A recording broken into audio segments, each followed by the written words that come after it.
Well, they were down by like 13 or 14, and they came back right before halftime, down by 3. They came out for the third period and just looked flat, and Reggie Johnson or Jackson, whatever his name is, hitting some three-pointers. And there's the Mincer men. Say hello. Hello. There's Tom Mincer. There's Dale Mincer Sr. Wave, Dale. If you're going to use this in any way, I need a residual agreement. And there's Dale Mincer Jr. All you need is Stevie down here. All in preparation for the The reunion tomorrow, right? filming of Dale Mincer Sr. tomorrow. And Bill and Mincer. No, this is just for you, No, mister. you're involved in it. No, I'm not. That's just you. Isn't she involved in it, Katie? No? She's not? No. You tried to con me in that, didn't you? You said that they want they want a veteran, and I was supposed to be in it. You're a con artist. Mincer, and today's May 20th, 2000. It's 10:45, and I'm very lucky. I have 2 war veterans of World War II. Hi, I'm Caitlin Mincer. It's May 20th, 2000. It's about 10:45, and I'm very lucky because I have 2 veterans of World War II. My grandfather, Dale Mincer Sr., who was a Navy pilot, and my grandmother, Millie Mincer, who was a Navy nurse. And now we're going to start with our questions.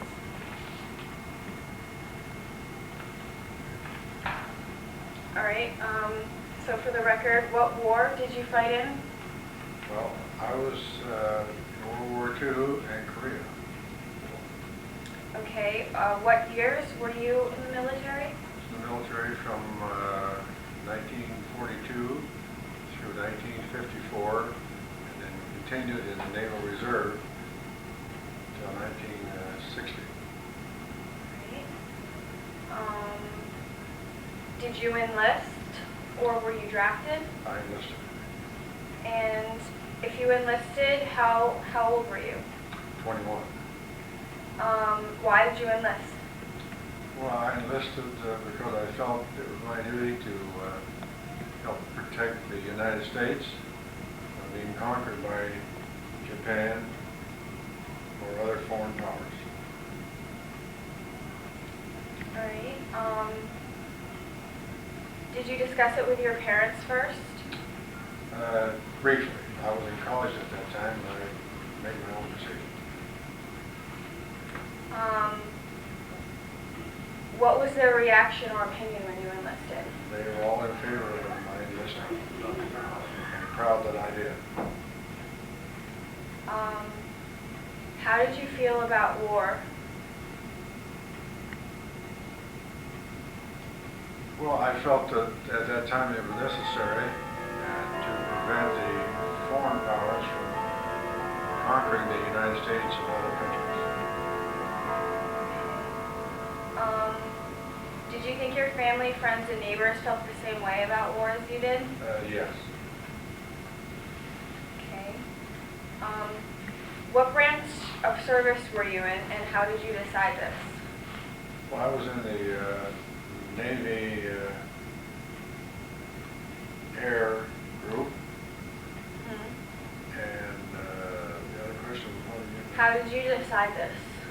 Well, I decided because I went through the civilian pilot training program in college, and for after Pearl Harbor, the various armed forces, Navy, Army, came by and interviewed all those of us that were in the civilian pilot training program and gave us a choice, and I thought that the Navy's program was the best, and I decided to continue on my flight training in the Navy. Okay. What in your life helped you to prepare for military training? In college, I went through the civilian pilot training program, Mm-hmm. and that helped me prepare for a career in the Navy Air Group. How did they prepare you? Like, what kind of things did you have to do? Well, when I went through the civilian pilot training program in college, I actually took flying lessons, Mm-hmm. and briefly they would tell us what to expect in the armed forces as a pilot. Alright, were you overseas? Yes, I was overseas from 1942 through 1945 Where exactly did you fight? in the Pacific. Was there any specific things that, any places, or just in general? In general, What specific events do you remember most vividly about the war? I would say the most vivid thing I remember was escorting the various naval invasion forces to the various islands in the Pacific, mainly the invasion of Iwo Jima. What did it look like? Well, our assignment was to escort the invasion forces and be sure that no foreign submarines would sink any of the invasion fleet. And as far as we could see in most every direction was our invasion forces proceeding toward the targets in the Pacific.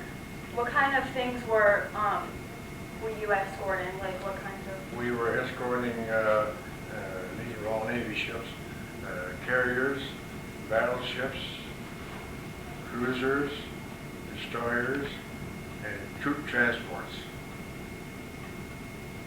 With all the invasion, with all the invasion personnel, troop transports.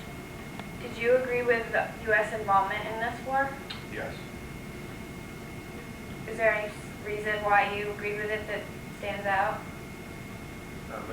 Like, was there any specific reason that you agreed with it? Like, well, again, I think the specific reason was that I wanted to prevent any of the foreign powers from conquering and taking over the United States and other countries. would you want to encourage your own child to enlist in the military? Why or why not? Now, you would be saying at this time or at that time I didn't have children, I know of. I guess at this time. At this time. Well, I think, yes, I think a limited tour, like 2 years, is good training for most any one who has not seen any military service. What about? It gives them an idea of what military service is like. Yeah. What about like if it was wartime? Would you still encourage them? Generally speaking, yes. Not always, but generally speaking, yes. Do you think all of the 20th century wars involving the U.S. were justified? World War I, II, Korea, Vietnam, Persian Gulf? Well, the ones that I was familiar with, World War II, Korea, principally, yes. The others, I'm not sure about the others. So World War II and Korea, yes.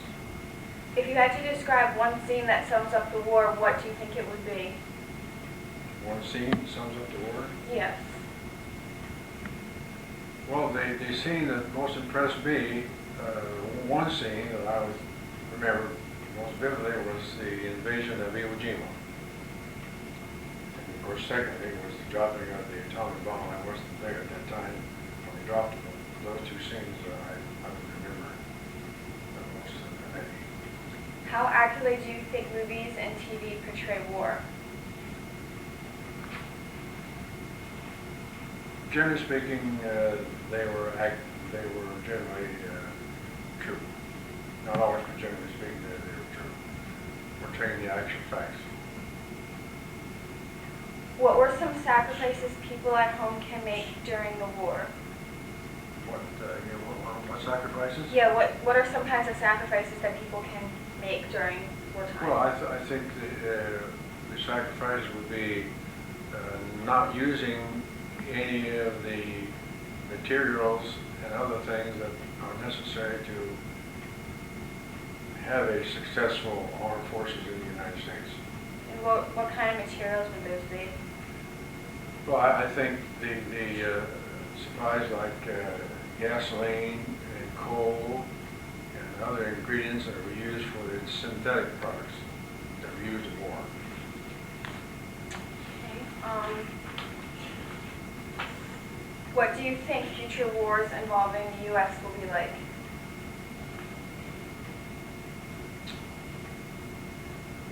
Well, the future wars will probably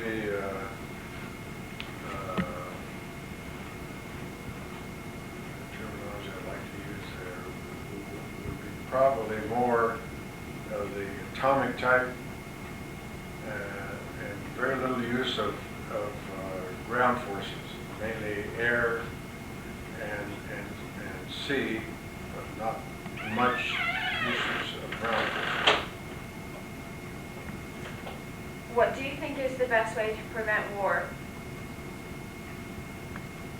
Well, I think the best way to prevent war is for all the main countries in the world to discuss frequently the world conditions and what they could each do to prevent having a third world war.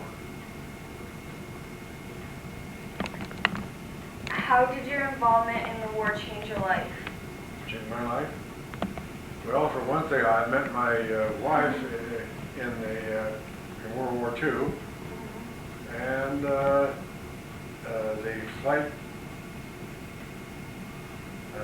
experience I encountered in the World War II in Korea gave me training that I was able to, when I came out, when I left the service, to get the same type job flying aircraft in civilian life. What kind of flying did you do for the civilian? For civilian, Mm-hmm. I was flying company executives to and from meetings and various other trips. As a returning veteran, how did other people treat you? Excellent. Excellent. There's my other questions. So how exactly did you and Grandma meet in the service? Well, Grandma could probably Yeah. say that we were both stationed in Hawaii, and It was through friends that introduced various us. friends that Yeah. knew us.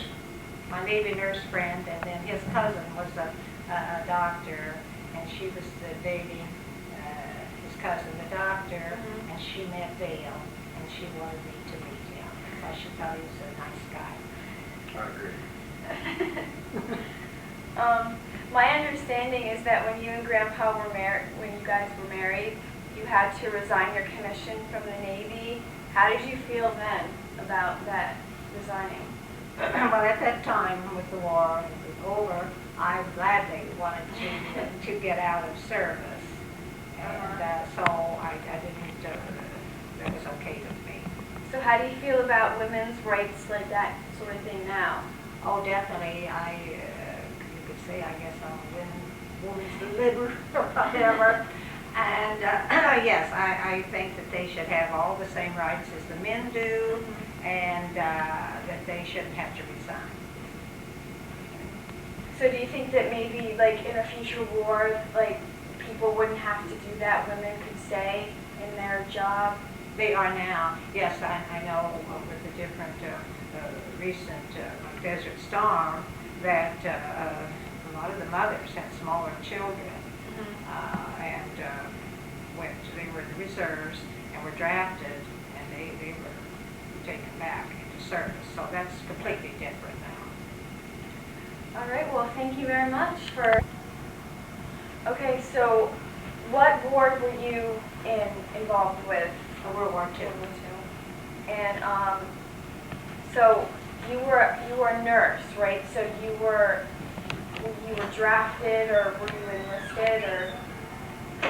Well, at the time, my profession being a nurse, and I graduated from St. Mary's Hospital in Evansville, Indiana, and I'm going too fast with you right now. okay.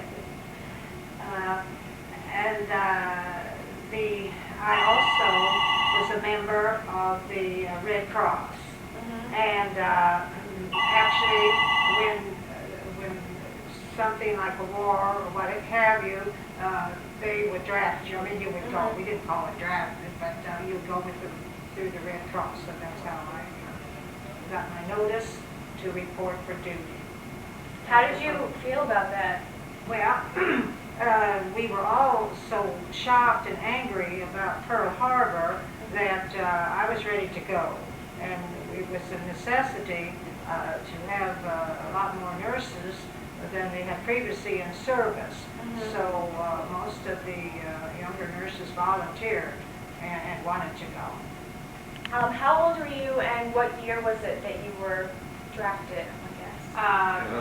1940, drafted 1942, and I was 21. Did you discuss this with your parents? How did they react? Well, these decisions were, I wasn't home. I was to Evansville, Indiana. They lived in Vincennes, Indiana. But I did mention it to them, and again, I repeat, we were so shocked and angry at what happened at Pearl Harbor that they knew it was a necessity, and they agreed and was very cooperative about helping me to go. And how did you feel about war at that time? Well, there again, naturally I didn't like war, but previously, before Pearl Harbor, I didn't even think about war. But then after getting into it, I felt it was so brutal and all that I would be today very much against it. Do you think that your family, friends, and neighbors felt the same way about the war as you did? Oh, definitely, yes. So what kind of training did you go through before you were in the Red Cross or today? Yes. Yeah, well, we had, back at that time, they had the RN program. And I went the 3 years into that, and actually we would go summers and all. And then we had to take the test to get our registration to be an RN. And that was what when we passed that, we were a nurse. So what specific events do you remember most vividly about the war for you? Well, there was so many, but I think what stands out in my mind is memories of how much suffering, especially what I saw of the young fellows that were in war, how they suffered, and Particularly the older Rangers.